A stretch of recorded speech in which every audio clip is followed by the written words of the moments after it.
توانسه الجزائر كانوا منتخبنا الثاني، معناتها انا متاكد اللي برشا توانسه مشويين توا واحنا مشويين خاطر بالتوفيق الموريتانيا وفرحنا لها منتخب عربي وان شاء الله يترشح. ولكن الجزائر اللي حتى مرات تونس تعمل ريزولتا خايبه نفرحوا كي الجزائر تعمل ريزولتا باهي، كي الجزائر هزت كاس افريقيا فرحنا هنا في تونس. ولكن ماذا يحدث للجزائر يا خالد يا مولي؟ ماذا يحدث للجزائر؟ مجموعه ماهيش صعيبه برشا. ماذا يحدث؟ لماذا انسحب المنتخب الجزائري واللي كان مرشح باش يهز كاس افريقيا؟ خالد ايش ينجم يكون اخر هجوم؟ موريتانيا شاده صحيح في الانتصار نتاعها. وليد احكي لي قبل ما نحكي لك على تونس، لو النتيجه هكا وتنسحب الجزائر كاس افريقيا الثانيه ورا بعضها من الدور الاول وكانت انسحبت من ترشح الكاس العالم في اللحظات الاخيره، شنو تقول؟ خيبة أمل كبيرة للمنتخب الجزائري اللي هو عنده لاعبين ممتازين، لكن ما نحبش أنا معناتها نفكر نقول نفكر بالعقلية. انتهى موريتانيا عندها شانس باش ترشح الدور الثاني، وموريتانيا عطات درس خويا للقارة الكل، حضور بدني رهيب وذهني، امنوا بانفسهم. ونحب انا الفرق اللي تعطي دروس هذه تعجبني وتقعد معناها جرافي واحد في الميموار نتاعو.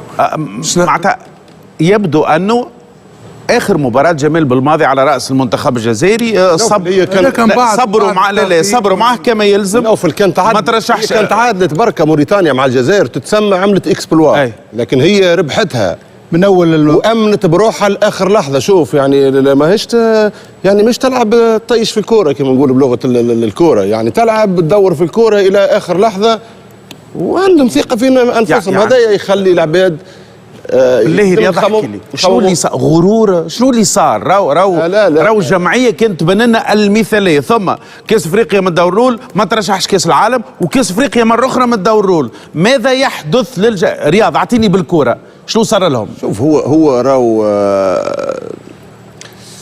ان شاء الله موريتانيا لو ترشحت نقولوا لها مبروك. طبعا اللي فازوا وعملوا نتائج كانوا جواعه، وراو اللي كيولي فريق يحكي على اساس يحكي بالنجوميه ويحكي لكوننا نحن نحكي لحظه. كاس افريقيا اللي فاتت انسحب، كاس العالم انسحب، ما رجعوش ما فاقوش.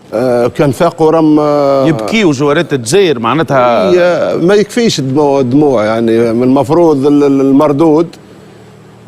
خيبة أمل كبيرة. فريق تذكروا أول نهار أنا قلت لكم فرق في أفريقيا، هذا درس لكل الفرق الكل تو، وهذه كأس أفريقيا في حد ذاتها هي درس لكل الفرق، مش كان في أفريقيا في العالم. وراء الكرة يعني حقيقة واحدة كان في الملعب عمل واجتهاد وانضباط، فمش حاجة أخرى هي في الكرة. راهو اقل شيء في الغرور يحطم اللاعب يعني ويحطم الفريق الكل، وهو عمل جماعي. اداره لازمها تكون اداره محترفه، مسؤولين محترفين وصادقين، وبالاخص يعني ما يظلموش ويعرفوا يتعاملوا مع الكبيره والصغيره ويتعاملوا مع المجموعه، وهي تكون عائله محترمه وعائله يعني كبيرها لصغيرها يكون نفس القدر. فهمت كيف؟ ثم اختيار الكفاءة في الإطار الفني والمجموعة اللي معاها الكل، لأنهم يعني مجموعة راهي تكون كبيرة، ساعات فما إطار فني يتكون من العشرات يعني باش نشوفوا هذا منتخب.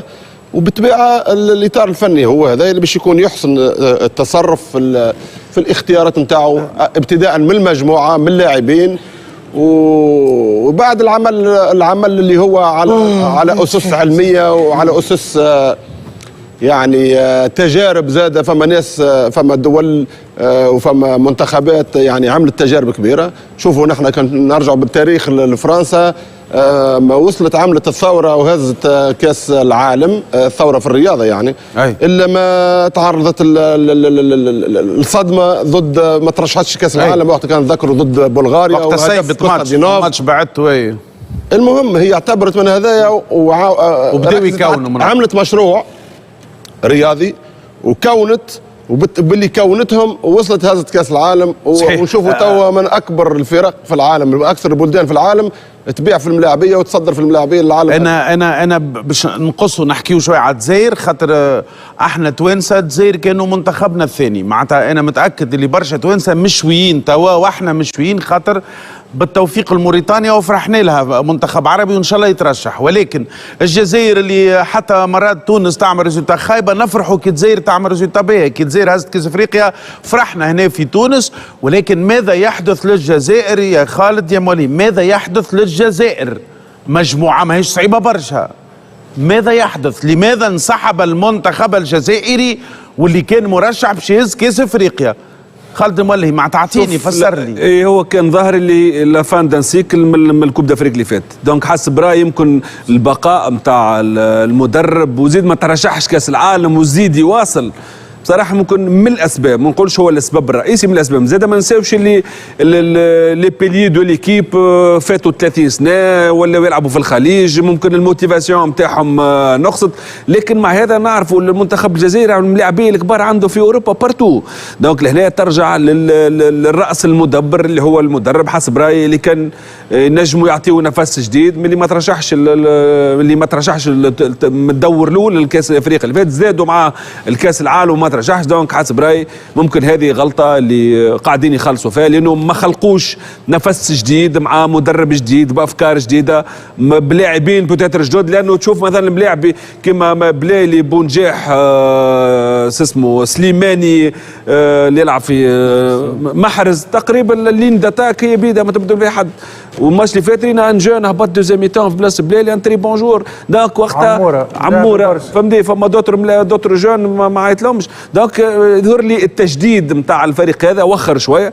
دونك اليوم يخلص الفاتوره. في المقابل في منتخبات منتخب كيما موريتانيا كنا نفرحوا احنا باش نلعبوا لها موريتانيا لانه تهزمنا المورا نربحوا. سي فيني توا موريتانيا باش تدخل من البلدان نتاع شمال افريقيا القويه في الفوتبول. فوالا فهمت، لانه الناس خدمت وقاعده تتحسن وقاعد يصلحوا في الاغلاط نتاعهم، صلحوا في الاغلاط نتاعهم. انك ترشح كوب دافريك المره الاولى وما تعداش، الثانيه تحاول وتجدد وتخدم. اليوم يقطفوا في الثمار نتاع العمل المتواصل نتاع سنين، لانه حتى الكره في موريتانيا تقدمت. راهو اليوم فما فريق في الشامبيونز ليغ قبل ما كنتش تسمع بهم جمله في الكوره. دونك الناس تخدم وتتحسن. سي نورمال وقت انت تقعد بنفس الافكار بنفس اللاعبين ما تبدل حتى شيء باش الاشاك يجي مره الاولى الثانيه وبعد الثالثه تكون فتاله قاتله. طارق، رياض محرز كيما صلاح في مصر خيبه امل رهيبه منه في الجزائر. خيبة النجم شامبيونز ليج كذا كان مردوده قريب من الصفر.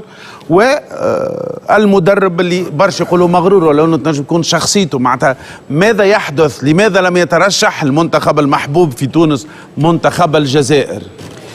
رياض محرز خاصة بعد اختياره للبطولة السعودية بعد التراجع من البطولة الأوروبية، رغم أنه دور السعودي قوي ولكن اختيار الفريق ما هوش في أفضل حالاته الأهلي السعودي. ولكن باش نكونوا منسجمين في أفكارنا من أول حصة في البرنامج هذا قلنا حاجتين. قلنا المنتخب الجزائري يعاني من عبء اسمه جبان بالماضي اللي هو مدرب ممتاز جدا ومدرب معناتها كان مسيطر على مجموعته، ولكن في الأشهر الأخيرة ولا معناتها يخمم أكثر معناتها في ردة فعل الصحفيين الجزائريين، ولا يخمم أكثر في الضغط. واليوم بالضغط يبان انك تبدا المباراه من غير محرز من غير بلالي اللي انت كنت من القناعات نتاعك انت في الدوره، واليوم تحطهم على البنك في ماتش معناتها مصيري هذا كما الفينال.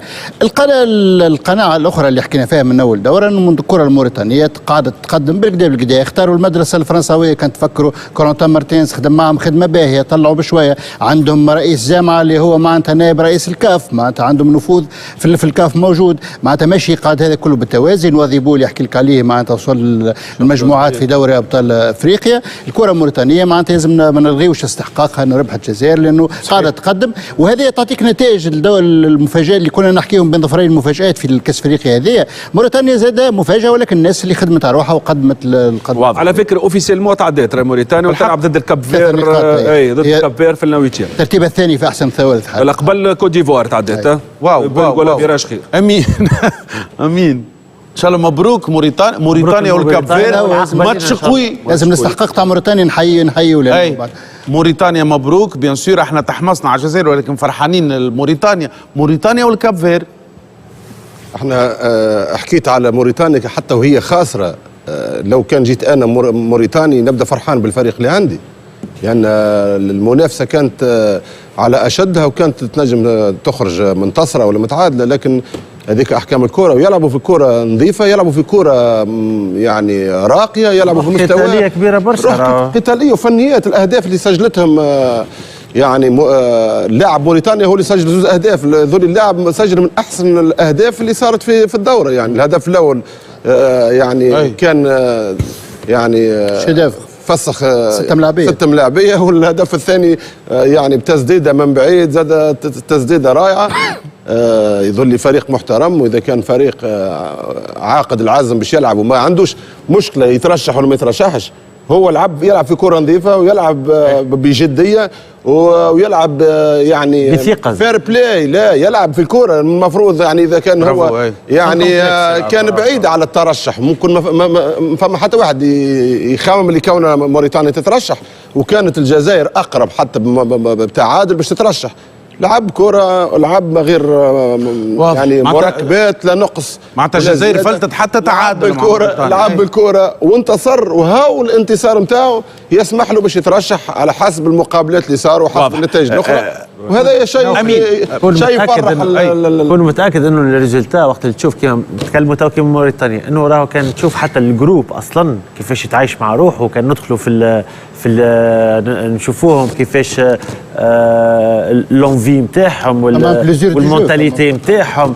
راهو هذاك كي تبدا لومبيونس باهيه راهو تعكس على التيران. راهو نوفل، راهو احنا كلاعبين وقت اللي تبدا القلوب على مع بعضها ونحبوا اليد في اليد، وتلقى واحد وقت اللي يغلط الاخر يعاون، وواحد ثم ديباسمون دو فونكسيون ساعات تلفى الكلمه الباهيه، مش وقت اللي يكون الحوت مفحهم زاد. نجم يكون بعثوا لنا الحوت. باش نسألك امين، هل يتفقد كان الشارم وقتها تنسحب الجزائر، ممكن الكوت ديفوار، معناتها ينسحبوا المنتخبات الكبرى ونلقاو مثلا موريتانيا، كاب فير، موزمبيق كذا؟ لا معناتها مكتوبه باسمائهم. في الوقت اللي تشوف في الكاليتي مكتوبه 4 منتخبات هذا الكوب دافريكا الكل. فما دي فريز اكتور، تو فما دي نوفو اكتور. اي هذاك ايش نقصد معناتها؟ هذيك الحاجه الباهيه. هل هذه كوب دافريكا مفاجآت ولا البارامتر تبدل؟ سامحوني باش نقص عليكم، فما زوز ثم النهائي تعرفوا بعد بخلاف نيجيريا وكامرون، فما بوركينا فاسو والسنغال، وفما غينيا الاستوائيه وغينيا حاليا رسميين. هذوما الثم النهائي اللي معروفين، عندنا 3 ماتشات. اي 3 غينيا الاستوائيه وغينيا كامرون، بوركينا فاسو السنغال، وغينيا الاستوائيه وغينيا كوناكري. يعني غينيا كوناكري، غينيا بالضبط. اي كمل امين. يعني هذه حاجه باهيه انه تخلي الناس الكل عندها. مصر سامحوني، مصر بين غينيا الاستوائيه وغينيا ذات الثالث، هذا تعديل. والعقبه لنا ان شاء الله. يلا ان شاء الله. اي لا بالعكس حاجه باهيه انه تخلي لي ناسيون الكل عندهم الموتيفاسيون انه باش يمشيوا لبعيد، خاصه انه باش نكتشفوا العديد من المواهب الجديده. ممكن ثم اسامي اللي باش تخلي اساميها منقوشه من ذهب في الدوره هذه. وراهو نوفل كون متاكد انه ما زالت المفاجات ما زالت، وباش نشوفوا برشا. نشوفوا جمعيه هكا للفينال زعما نجموا فاسيلمون بالروندمون هذا نجموا نشوفوا. تو برك نجم نقول كان نربحوا غدوه، يعني نجموا نمشوا بعيد، خاطر الاوبستاكل الكبير تو حتى مونتال بالنسبه لنا احنا يتمثل في مقابله غدوه. اذا كان عباره نربحوا غدوه باش نتحرروا، وش تولي معنويات اخرى، وش تولي ممكن جديده باش تبدا كومبيتيسيون جديده باش تولي مصر. وش ندخلوا بمعنويات كبيره، لان الاخرى مقابله ناميبيا راهي دمرتنا براسك. صحيح. يعني وليد بالنسبه لانسحاب الجزائر،